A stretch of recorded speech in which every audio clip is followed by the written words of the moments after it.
Yves Clavaron est professeur de littérature générale et comparée à l'Université de Saint-Étienne, spécialisé dans les questions post-coloniales. Il a publié plusieurs ouvrages sur ces questions, notamment une petite introduction aux Post-Colonial Studies en 2015, un ouvrage sur Edward Saïd, L'intifada de la culture en 2013, et une poétique du roman postcolonial en 2011. Il dirige avec Evelyne Lause, qu'on écoutera dans un second moment, la collection Long Courrier aux publications de l'Université de Saint-Étienne, qui se propose de rééditer des œuvres de l'ère coloniale et qui publie des essais sur les littératures postcoloniales. Alors, sa communication s'intitule Romans et enquêtes anthropologiques en contexte postcolonial.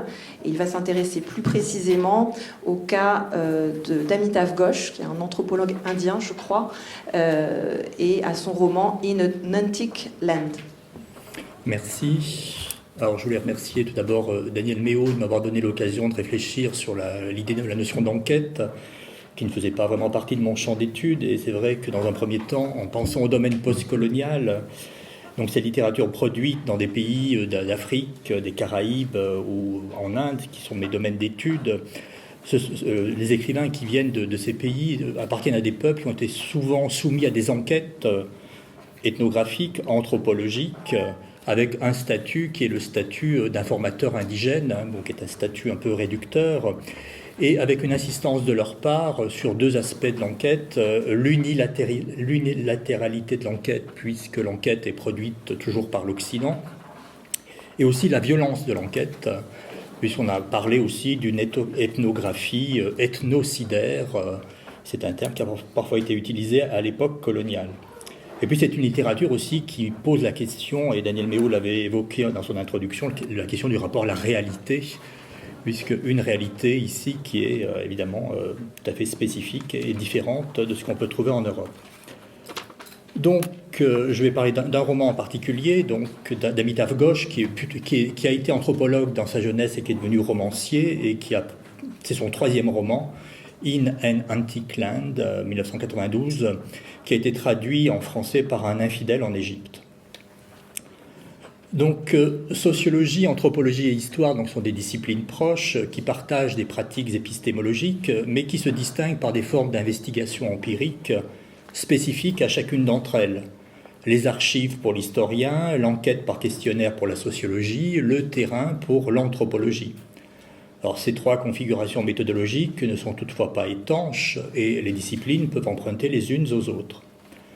Alors, l'anthropologie ne se limite pas aux données orales, mais recourt parfois aux sources écrites qui relèvent de l'archive. Alors, le mode particulier de production de données qu'est l'enquête de terrain en anthropologie passe pour l'essentiel par des interactions prolongées entre le chercheur en personne et le milieu qu'il étudie.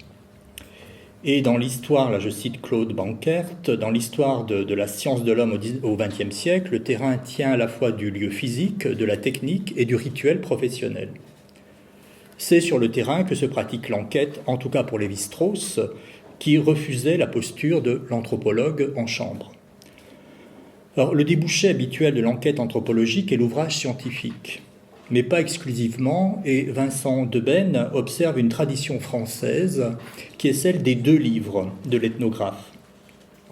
Il évoque ainsi des anthropologues qui rentrent en France avec une moisson de faits inédits, d'une part, et d'autre part, un récit glorieux de leur expérience exotique.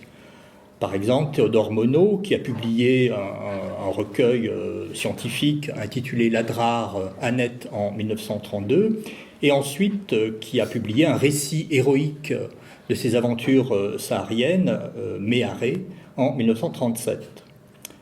C'est-à-dire que ce deuxième livre de l'anthropologue apparaît à partir des années 20, au moment où l'ethnologie a rompu avec la littérature et où elle est entrée dans l'âge scientifique. Délaissant le récit de voyage et les facilités de l'exotisme, elle se fonde sur des documents et des faits établis. Néanmoins, le modèle documentaire et muséal s'avère insuffisant, d'où le second livre, également destiné à atteindre un public plus vaste. Vincent Debène donne l'exemple de Michel Léris avec L'Afrique fantôme, 1934, donc là qui est plutôt le récit littéraire, à ceci près que le second livre a été le premier, puisqu'il a été publié avant ses travaux universitaires fondés sur les matériaux récoltés lors de la mission Dakar-Djibouti. Alors, Amitav Ghosh n'appartient pas à la tradition française, il est indien, formé à l'école britannique, mais on retrouve chez lui cette même dualité, puisqu'il a publié la même année, en 1992, un article scientifique intitulé The Slave of MSH6, l'esclave du manuscrit H6, dans la 7e livraison des Subaltern Studies. Je reprendrai cette notion de Subaltern Studies plus tard. Et la même année, donc un article scientifique historique et un roman, In an Antique Land, traduit par Un infidèle en Égypte, qui est son 3e roman. Pour autant, le livre et le compte-rendu historique ne font jamais allusion l'un à l'autre. Alors, le roman reprend le récit du terrain accompli par Amitav Ghosh quand il était doctorant dans un village égyptien entre 1978 et 1981 pour sa thèse qui, en français, s'intitule « La parenté en relation avec l'organisation socio-économique d'une communauté villageoise égyptienne ». Et il va étendre ce sujet de thèse, qui est donc de l'anthropologie, à une enquête historique sur la vie d'un marchand juif maghrébin du XIIe siècle qui a vécu en Égypte, Ben Yiyou, et de son esclave indien, telle qu'elle peut être restituée par la correspondance du marchand. Alors, Amitav Ghosh a été marqué par l'histoire coloniale de l'Inde et la partition de 1947, puisque sa famille était originaire de Dhaka, qui était alors au Pakistan oriental, à majorité musulmane, et a dû aller s'installer à Calcutta, car elle était de religion hindoue. Et la famille de Ghosh reviendra dans ce pays, mais en tant qu'étrangère, quand le père sera nommé à la mission diplomatique indienne de Dhaka. Entre-temps, Dhaka est devenue la capitale du Bangladesh, après la guerre entre le Pakistan et l'Inde, qui a abouti à l'indépendance du Pakistan dit oriental en 1971.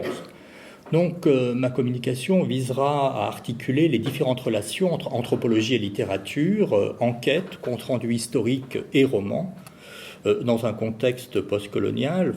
J'aurai 2 grandes parties. La première, enquête anthropologique et poétique du roman, et dans la seconde partie, j'essaierai de repérer les résonances postcoloniales de cette enquête. Alors, l'enquête de terrain, qui est substitut du laboratoire, se situe donc au plus près des situations vécues par les sujets et permet de faire l'expérience de l'altérité. L'objectif de l'enquête est de produire des connaissances in situ, contextualisées, transversales, visant à rendre compte du point de vue de l'acteur, des représentations ordinaires, des pratiques usuelles et de leur signification autochtone. L'enquête de terrain ou enquête ethnographique ou enquête socio-anthropologique repose très schématiquement sur la combinaison de 4 grandes formes de production de données qu'on va retrouver à peu près chez Amitav Ghosh. D'abord l'observation participante, c'est-à-dire l'insertion prolongée de l'enquêteur dans le milieu de vie des enquêtes, l'entretien, donc les interactions discursives délibérément suscitées par le chercheur, ensuite les procédés de recension, et enfin la collecte de sources écrites, donc des pratiques qui sont à la base de la thèse et du roman d'Amitav Ghosh. Alors c'est d'abord l'Égypte contemporaine que Ghosh découvre, et l'enquêteur est lui-même enquêté. Il est interrogé notamment par les paysans égyptiens qui sous-estiment un peu le travail du docteur Al-Hindi, comme il l'appelle, le docteur indien. Voilà ce qu'ils disent. Il lit des livres et pose des questions toute la journée, il n'a aucun travail à faire. Et lors de sa participation au mariage du frère du héros, sujet privilégié de l'observation ethnographique, c'est l'enquêteur qui subit un tir nourri de questions de la part des participants au point de devoir se résoudre à fuir. Alors la communauté paysanne égyptienne bénéficie d'une d'une information minimale sur les pratiques socio-culturelles de l'Inde, et lui parle du bûcher effectivement pour les veuves ou alors les vaches sacrées, et attaque volontiers l'anthropologue indien sur ce sujet au cours de conversations animées. Alors les paysans sont en tout cas plus curieux que les fonctionnaires qui sont davantage enfermés dans un discours religieux ou politique. Alors les conversations sont essentielles à l'enquête et au roman, même si certaines tournent court, comme l'entretien par exemple avec l'imam Ibrahim. Au chercheur qui veut connaître la pharmacopée traditionnelle, qu'il est censé pratiquer, l'imam montre une demi-douzaine d'ampoules et une seringue, lui prouvant qu'il est passé à la médecine moderne afin de répondre à la demande des villageois.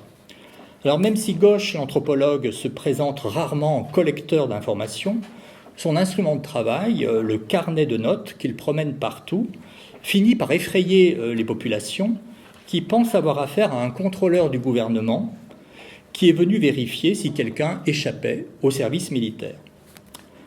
Alors, la situation d'énonciation est typiquement postcoloniale, puisqu'on a un anthropologue indien envoyé par une grande université britannique, Oxford, qui apporte un point de vue non européen sur l'Égypte, où son statut de ressortissant d'un pays du tiers-monde est d'ailleurs très peu considéré, le tout exprimé dans une langue européenne, l'anglais, sachant que Amitav Ghosh s'exprime en arabe avec les paysans égyptiens. Alors, il s'agit d'une rupture marquée avec la tradition ethnographique occidentale, et James Clifford reconnaît dans In Antique Land un nouveau type de compte-rendu culturel que lui et d'autres ont décrit pour critiquer le style traditionnel de l'écriture ethnographique. Or, je cite Clifford en le traduisant: en entremêlant histoire moderne et histoire médiévale, Ghosh franchit les frontières de l'écriture ethnographique, particulièrement celles partagées avec le roman et la littérature de voyage. Les villageois qu'il dépeint sont moins des informateurs que des personnages. En tant qu'expérience formelle, le cadre spatial et temporel du livre brouille la notion de champ d'étude, et donc d'enquête de terrain, presque au-delà de ce qui est reconnaissable. In an Antique Land redistribue la traditionnelle étude de village en un compte-rendu multicentré de relations transnationales. Alors effectivement, le roman met en scène donc le récit de l'enquête de terrain dans une communauté villageoise égyptienne, mais évoque également des entretiens conduits à Bangalore en Inde 10 ans plus tard, alors que Ghosh conjugue avec le récit d'une reconstruction historique la vie de cet esclave du manuscrit H6 en mêlant anthropologie, historiographie et littérature. Pour cela, Amitav Ghosh exploite des documents découverts au Caire, à la Guéniza, la salle des archives de la synagogue Ben Ezra, où ont été entreposés des documents depuis sa fondation en 1025 jusqu'à sa destruction à la fin du 19e siècle, et où se trouvent les traces de l'esclave, écrits en judéo-arabe, dialecte d'arabe médiéval transcrit en caractère hébreu. Par chance, ce dialecte n'est pas si éloigné que cela du dialecte pratiqué dans l'Égypte contemporaine avec les paysans du delta du Nil. Alors, l'enquête de terrain se double d'un récit historique où Ghosh relate, par exemple, le pillage systématique des archives de la Guéniza par les Britanniques, qui étaient la puissance coloniale, sous le regard indifférent des Égyptiens, car l'histoire parallèle que représentait la Guéniza, c'était donc l'histoire des Juifs d'Égypte, n'est pas prise en compte par la grande tradition islamique. Or, l'esclave en question, cet esclave dont on cherche les traces, apparaît dans une lettre écrite en 1148 par un certain Khalaf ibn Ishaq, un négociant d'Aden, adressé à Ben Yihou, donc un marchand juif de Tunisie installé en Inde et aussi en Égypte. Et ce document est répertorié à la Bibliothèque nationale et universitaire de Jérusalem, donc sous le numéro MSH6. Alors cet esclave réapparaît à l'époque moderne grâce à un article publié en 1942 sur des nouvelles sources de l'histoire juive au Moyen-Orient, ainsi que dans une seconde lettre datée de 1139 et traduite en anglais par le professeur Goiten de Princeton. À chaque fois, l'esclave, désigné sous l'appellation l'esclave du manuscrit H6 par les scientifiques, est cité par son nom uniquement à la fin de la lettre, puisqu'il est destinataire des amicales salutations de l'auteur Khalaf ibn Ishaq. Donc il y a une place très marginale dans la lettre. Et il faudra attendre le dernier tiers du roman pour aborder la question de l'identité de cet esclave, qui commence par l'énigme de son nom, puisqu'il est simplement désigné par un acronyme, BMA, que le narrateur finit par identifier à Boma. Et enfin, le dernier témoignage que le narrateur recueille de Boma, donc ce n'est plus en Égypte mais aux États-Unis, à Philadelphie, à l'Annenberg Research Institute, à travers la mention d'une somme d'argent due par son maître. Et, raccourci ironique, ce dernier fragment de mémoire de l'esclave survit dans un institut créé grâce à l'immense fortune générée par un magazine de télévision américain, TV Guide. Protégée par, je cite, la terrifiante puissance de la police américaine, la mémoire de Boma est entretenue par la mondialisation et les flux planétaires des individus et des capitaux. Malgré une lecture très attentive des traces, le narrateur apprend peu de choses sur cet esclave, sinon qu'il fut un bon vivant, amateur de vin de palme, voire coupable d'ivrognerie, d'où sans doute l'inflexion de l'intrigue du roman vers la vie du maître, Ben Yiyou, un notable qui a fini par passer à la postérité, finalement grâce à sa correspondance.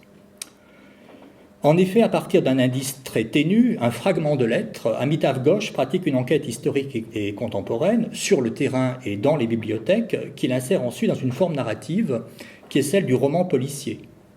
Et il s'agit pour lui de se lancer, je cite, sur la piste de l'esclave, de pister l'esclave à travers les allusions de Goiten, donc le professeur de Princeton, à travers donc les allusions de Goiten à Abraham Ben Yiyou, qui est le marchand et le maître de l'esclave. Donc Ghosh se livre à un véritable travail de détective, notamment face à une lettre déchirée qu'il trouve dans une collection à Cambridge, qui laisse apparaître quelques épisodes de cette vie qu'il doit interpréter. L'anthropologue donc multiplie les hypothèses, propose aussi une approche lexicologique, il travaille sur des vocables arabes, notamment le terme de dima, essayant de voir si le marchand était coupable ou non de quelque chose qui aurait justifié son exil. Et dans le roman et dans l'enquête, la question de la traduction est centrale, évidemment, en raison de la différence des langues, mais aussi la différence des cultures et des genres littéraires. Alors, la triangulation est le principe de base de toute enquête. Qu'elle soit policière ou ethnographique, les informations doivent être recoupées. C'est ce qui se passe dans le roman, où le caractère scientifique d'un appareil de notes réuni en fin de volume jalonne et valide le raisonnement du chercheur-enquêteur. C'est un roman avec des notes. À l'instar de l'immense majorité des ouvrages policiers, In an Antique Land repose sur une énigme, un mystère, dont la solution est partiellement donnée à la fin, en l'occurrence, après une série d'analepses qui soutient l'attention du lecteur. Donc l'enquêteur, qui revêt ici la figure du romancier anthropologue, aboutit à un double dénouement. La résolution de l'enquête historique de l'anthropologue, même s'il n'est pas possible de recoller tous les morceaux de l'histoire, on apprend que l'esclave termina probablement sa vie en Égypte avec son maître, donc dans le delta du Nil, là où même il a fait cette enquête. Et le dénouement aussi du roman à travers l'évocation de Nabil, qui est un Égyptien contemporain dont on perd la trace, lui aussi disparaît, au moment où éclate la guerre du Golfe, donc au début des années 90. Donc, In an Antique Land est donc une réécriture des matériaux ethnographiques rassemblés pour la thèse autour de l'histoire de l'esclave médiéval, archive que Ghosh fictionnalise et constitue en un art romanesque fondé sur le fragment et l'ellipse, qui se trouve assorti à la forme lacunaire de l'enquête anthropologique. En effet, la dispersion des documents de la Guéniza, notamment dans le monde entier, se complète du caractère fragmentaire des écrits du professeur Goiten qui publie ces trouvailles par petits bouts, tandis que ces archives, elles aussi, ne sont pas ouvertes complètement à la consultation à l'université de Princeton. De la même manière, une grande partie des manuscrits trouvés à Philadelphie est indéchiffrable. Et la poétique du roman, informée par le discours scientifique mais soumis aux aléas de l'histoire, trouve une illustration dans la lettre de Ben Yiyou, donc le marchand, le maître, racontant la mort de son fils, et ce récit est interrompu par les dégradations imposées au parchemin par le temps, le parchemin est fragmentaire, mais aussi dont le texte restant est ponctué par une succession de silences étrangement expressifs. Concernant les textes tracés par Ghosh, on peut rappeler l'analyse de Gayatri Spivak, qui insiste sur la grande similarité entre texte de l'histoire et texte littéraire d'une part, et entre travail de l'historien et travail du critique d'autre part, et pour lesquels finalement Spivak utilise le même terme anglais, unravel, qui signifie à la fois effilocher, défaire, démêler, dénouer bien sûr le tissu texte. Tout en démêlant l'histoire de l'esclave, Ghosh tisse un récit parfois décousu. Et un personnage, celui du tisserand autodidacte Zagloul, qui est un merveilleux conteur mais un piètre tisseur, peut constituer une figure ironique en abîme d'un auteur parfois désemparé face à toutes ses fonctions. Alors, un leitmotiv de l'anthropologie américaine réside dans la proximité de l'ethnographie avec la fiction. James Clifford évoque l'utilisation du discours indirect libre chez Flaubert dans Madame Bovary, qui est comparable à ses yeux à la pratique de l'auteur ethnographique qui supprime la citation directe et privilégie un discours dominant. Le discours indirect libre permet de confondre en quelque sorte le point de vue du narrateur et le point de vue d'un personnage. Et c'est une manière de faire parler l'indigène selon une posture qui n'est pas du tout celle d'Amitav Ghosh. Alors Amitav Ghosh refuse la position du narrateur omniscient, la position en surplomb, il refuse aussi le discours indirect libre, et il cherche effectivement à faire disparaître le personnage d'autorité qu'est l'ethnographe en le remplaçant par un dialogue entre lui et ses informateurs indigènes qui contestent son autorité narrative, notamment par un humour qui met à distance la supériorité supposée du docteur indien. Alors, dans une rencontre sud-sud entre des pays des deux rives de l'océan Indien, pays qui ont été soumis à l'impérialisme britannique, l'identité de Ghosh, l'Indien, est constamment renégociée à travers ses entretiens avec les habitants des villages égyptiens où il a vécu. L'article scientifique History et le roman Story constituent finalement deux approches d'une histoire, enfin petit h et grand H, encore jamais écrites, car elles ne concernent pas les grands de ce monde. Alors dans mon deuxième point, je vais essayer de montrer quelles sont les résonances postcoloniales, finalement, quel est ce qui transparaît de la perspective d'Amitav Ghosh et de sa situation identitaire. Donc la reconstitution de l'histoire de l'esclave sert à un propos idéologique inspiré des études postcoloniales. L'article de Ghosh s'inscrit dans la perspective des études subalternistes qui promeuvent une histoire par le bas. Les Subaltern Studies Group, dirigés par Ranajit Guha, souhaitent redonner leur place aux dominés dans le récit de l'histoire et en cherchant à se dégager de l'historicisme occidental et d'une grille analytique exclusivement fondée sur les rapports de classe, les structures sociales ou les références aux logiques économiques. C'est-à-dire qu'ils privilégient plutôt la culture, le rôle de la conscience, l'autonomie de l'action et la différence, visant à rompre finalement avec une représentation un peu globalisante du colonisé. Et à la manière de Salman Rushdie, qui est un écrivain contemporain, indien lui aussi, enfin anglo-indien, Amitav Ghosh fait se télescoper les époques. 1148, c'est la première lettre qui évoque l'esclave, c'est le XIIe siècle, qui renvoie à une période, je cite, de déferlement de francs germaniques en Palestine, et c'est aussi l'époque d'une grande croisade, tandis que 1942, le moment où on exhume la lettre, correspond aussi à une autre forme d'invasion germanique, qui est celle des nazis, et évoque bien sûr la Shoah, qui est une période particulièrement dramatique pour la communauté juive à laquelle appartiennent l'esclave et son maître. Par ailleurs, la Palestine, appelée à connaître de nombreux bouleversements, notamment avec la fondation de l'État d'Israël en 1947, semble prédestinée à être divisée, puisque déjà au Moyen-Âge, il y a cette division, comme si les frontières qui devaient diviser la Palestine, plusieurs décennies plus tard, avaient été déjà tracées à travers le temps plutôt que le territoire, pour définir un choix d'histoire. Donc le lecteur est invité à établir des liens entre la situation géopolitique du Moyen-Orient et du monde indien au Moyen-Âge et à l'époque contemporaine. En introduisant les échanges entre l'Inde et l'Égypte, qui ne passent pas par la médiation européenne, Amitav Ghosh tente de reconstituer le cosmopolitisme pacifique supposé exister dans l'océan Indien avant la colonisation européenne, tout en contestant le grand récit national de l'histoire occidentale, qui est la cible des Subaltern Studies, tout comme d'ailleurs celui du nationalisme indien. Alors, épousant les thèses d'Hannah Arendt sur les origines communes du totalitarisme et de l'impérialisme, Amitav Ghosh dément l'idée occidentale d'une histoire aimantée par le progrès en réintroduisant le fait colonial et la métaphysique hégémonique qu'il véhicule. Les tribulations de l'esclave, agent commercial pour son maître Ben Yiyu, permettent à Amitav Ghosh de traiter aussi de la grande histoire, et notamment de la colonisation, par laquelle le Portugal et les puissances européennes détruisirent les équilibres du commerce entre l'Inde et le Moyen-Orient pour y imposer leur hégémonie par la violence. Et il rappelle par exemple que la marine portugaise infligea une défaite définitive à une alliance transcontinentale et interreligieuse de circonstances en 1509, alliance qui réunissait un potentat musulman de Gujarat, le souverain indien de Calicut et le sultan d'Égypte. En écho à l'assujettissement des peuples colonisés, Amitav Ghosh décrit les particularités de l'esclavage dans les sociétés médiévales du Moyen-Orient et du monde indien, où les hiérarchies sociales sont plus flexibles et où le rapport maître-esclave s'apparente davantage à une relation patron-employé, au point que l'esclave est un membre respecté de la famille, je cite.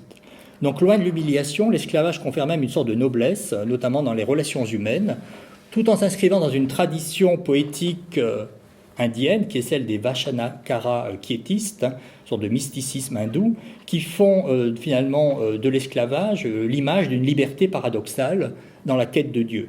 Mais là, Ghosh force la signification en passant d'une réalité sociale au registre poétique. Donc le roman oppose ainsi l'agressivité de l'impérialisme européen. L'Égypte occupe une position fâcheuse sur la route de l'Inde qui la désigne comme cible, surtout après le percement du canal de Suez, et l'utopie d'un Orient médiéval caractérisé par une pacifique circulation des hommes, des marchandises et des idées. À une conception quasi mystique du commerce ancien qui échangeait étoffes et épices, s'oppose la trivialité des biens de consommation ramenés par les émigrés égyptiens partis travailler en Irak ou dans le Golfe. Un personnage, par exemple Haïd, rentre chez lui avec une télécouleur, un réfrigérateur, une machine à laver et tout le Bataclan, ce qui lui permet également d'offrir une dot afin d'obtenir une épouse éduquée. C'est d'ailleurs ce monde précolonial, non violent, porteur d'une culture d'accommodement et de compromis, qui rend possible la trajectoire exemplaire d'un commerçant comme Ben Yiyou et de son esclave. A l'inverse, dans le monde contemporain, le modèle semble être la technologie de la violence moderne, occidentale, comme en atteste la dispute entre l'imam et l'anthropologue. Tous les deux délégués de deux civilisations dépassées, c'est la civilisation indienne et la civilisation égyptienne, qui rivalisent pour revendiquer une suprématie militaire, mais c'est l'Inde qui l'emporte parce qu'elle dispose de l'arme nucléaire, ce que n'a pas l'Égypte.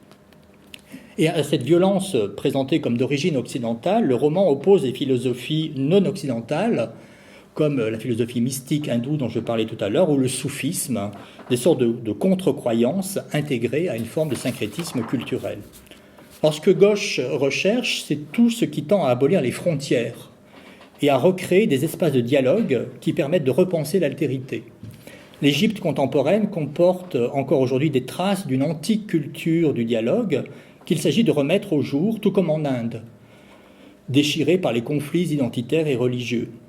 L'Égypte et l'Inde sont deux antiques-clins, deux pays antiques, dont il faut retrouver la richesse culturelle et les potentialités de dialogue, à l'image de ce dialecte judéo-arabe, qui est une langue de médiation puisqu'elle emprunte à l'arabe littéraire, à l'arabe dialectal et qu'elle est retranscrite en caractères hébreux. Ghosh privilégie donc une culture du compromis, un assemblage bien cousu de différences, comme il le dit, et cette quête se retrouve à la fin à travers une coïncidence étonnante. Amitav Ghosh découvre que le mausolée de Sidi Abou Assira, donc à Damanou en Égypte, est en fait celui d'un juif d'origine maghrébine, comme Ben Yiyou, le maître de l'esclave, qui attire de nombreux visiteurs israéliens, ce qui lui fait dire qu'un petit bout de l'univers de Boma, l'esclave, avait survécu non loin de l'endroit où il avait vécu. Mais Amitav Ghosh est arrêté par la police égyptienne qui s'étonne de sa présence. « Mais tu n'es ni juif, ni israélien, tu es indien. Quel rapport peux-tu bien avoir avec la tombe d'un saint juif ici en Égypte ?» Et Ghosh était obligé de constater la force du passé qui a divisé, je le cite, les reliques de ces petites histoires indifférenciables, enchevêtrées, histoires indiennes et égyptiennes, musulmanes et juives, hindoues et musulmanes. Et il constate aussi la nécessité d'entrer dans des catégories bien répertoriées. Je vais conclure. Donc l'enquête anthropologique de terrain pratiquée par Amitav Ghosh sert finalement davantage à poser le cadre du roman et à comprendre une civilisation qu'à apporter des éléments scientifiques sur le sujet de la thèse universitaire. En effet, la quête scientifique principale est historique, la vie du marchand Ben Yiyou et de son esclave, qui passe essentiellement par une recherche en bibliothèque. Pour autant, le delta du Nil et le Mangalore contemporain conservent les traces des cultures médiévales dans lesquelles ont évolué les personnages. À travers l'évocation sans concession de l'Égypte et de l'Inde actuelle, toutes deux victimes anciennes du colonialisme britannique, Amitav Ghosh met en lumière les conséquences de l'impérialisme européen, dont il s'agit d'exorciser la violence en développant, à contrario, l'utopie d'un Orient médiéval selon une mondialisation relative qui va du Maghreb à l'Inde, où flux des populations et échanges de biens se pratiquaient dans le contexte apaisé des grandes traditions arabes et indiennes. La Méditerranée et l'océan Indien constituent pour lui des espaces privilégiés de nature à effacer les frontières et les lignes d'ombre. The Shadow Line, c'était le titre de son deuxième roman. Sous l'idéalisme du texte perce une thématique d'inspiration postcoloniale qui privilégie la polyphonie, la circulation et la recherche d'un équilibre hors du binarisme colonial tout en refusant les postures hégémoniques et eurocentriques.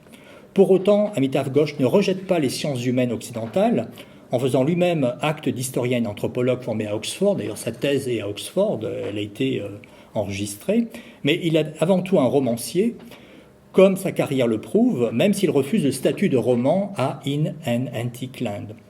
En tout cas, le récit fictionnel permet une circulation mondiale de l'histoire de l'esclave du manuscrit H6, une intégration à la world literature, à la littérature mondiale, que n'aurait jamais permise l'article scientifique, ce qui donne une visibilité planétaire à l'obscur esclave subalterne du XIIe siècle, ressuscité par Amitav Ghosh. Je vous remercie.